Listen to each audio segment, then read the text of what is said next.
జై శ్రీకృష్ణం వందే జగద్గురుం. భగవద్గీత మకరందము 17వ అధ్యాయము శ్రద్ధాత్రయ విభాగ యోగము. రాజసాహారమేదియో వివరించి చెప్పుచున్నారు. 9వ శ్లోకము. కట్వాంల లవనాత్యుష్ణా తీక్ష్ణరూక్ష విదాహినః ఆహార రాజసాశ్చేష్ట దుఃఖశోకామయప్రదః. చేదుగాను, పులుపుగాను, ఉప్పుగాను, మిక్కిలి వేడిగాను, కారముగాను, చమురు లేనివిగాను, మిగుల దాహము కలుగజేయనివిగాను ఉండునవియు, శరీరమునకు దుఃఖమును, మనస్సునకు వ్యాకులత్వమును కలుగజేయనవినగు ఆహార పదార్థములు రజోగుణములు గల వానికి ఇష్టములయ్యుండును. ఈ శ్లోకమున తెలుపబడిన ఆహార పదార్థములు రాజసములని పేర్కొనుట వలన అవి సర్వదా త్యాజ్యములే. దుఃఖశోకామయాప్రదః. ఇచ్చట దుఃఖమనగా భుజించిన వెంటనే శరీరాదులకు కలుగు బాధ ఎనియు, శోకమనగా భుజించిన పిమ్మట మనస్సునకు కలుగు క్లేశమనియు గ్రహించవలెను.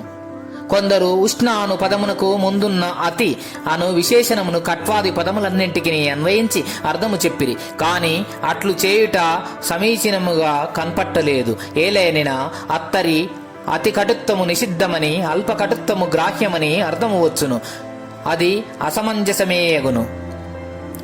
రాజస సుఖము యొక్క లక్షణము ప్రారంభమున అమృతతుల్యముగా నుండి తుదకు విషప్రాయముగా పరిణమించుటే అని 19వ అధ్యాయమున భగవానుడు చెప్పబోవును. విషయేంద్రియ సంయోగాద్యత్తద గ్రేయమృతోసమం పరిణామే మిషమివ తత్సుఖం రాజసంస్మృతం. ఈ రాజసాహారమును ప్రారంభమున జనులకు ఇంపుగా తోచవచ్చును. కానీ భుజించిన కొంతసేపటికి గొప్ప దుఃఖమును, వ్యాకులత్వమును కలగజేయును. నిత్య జీవితమున ఈ విషయమును పెక్కురు అనుభవించునే ఉన్నారు. మరియు తదోగుణాత్మకమగు ఈ ఆహారము భుజించు వారికి ధ్యానమును సరిగా జరగదు. చిత్తము వికారవంతమై చంచలమైయుండును.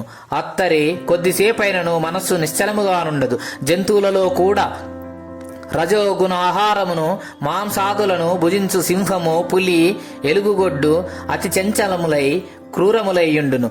తృణాదులను భుజించు గోవు, మేక మొదలైనవి సాత్విక చిత్తవృత్తి కలిగియుండును.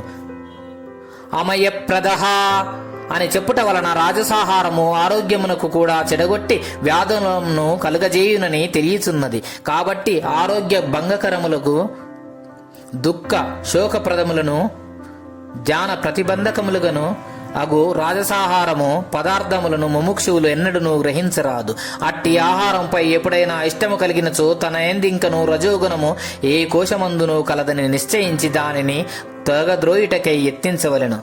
దాహ అని చెప్పక ప్రదహ అని చెప్పుట వలన రోగాదులు అనునవి లెస్సగా కలుగుజేయునని అర్థము. రాజసాహారం ఎట్టిది? చేదు, పులుపు, ఉప్పు, కారము వీనితో కూడినది, మిక్కిలి వేడిగానున్నది, చమురు లేనిది, మిగుల దాహమును కలుగజేయునది. కావున ముముక్షులు ఏమి చేయవలెను? ఆ ఆహారం వలన కలుగు దుష్పరిణామములను మరల భావించుచు వానిని త్యజించి వేయవలను. జై శ్రీకృష్ణం వందే జగద్గురుం. భగవద్గీతా మకరందము. గీతాచార్యులు.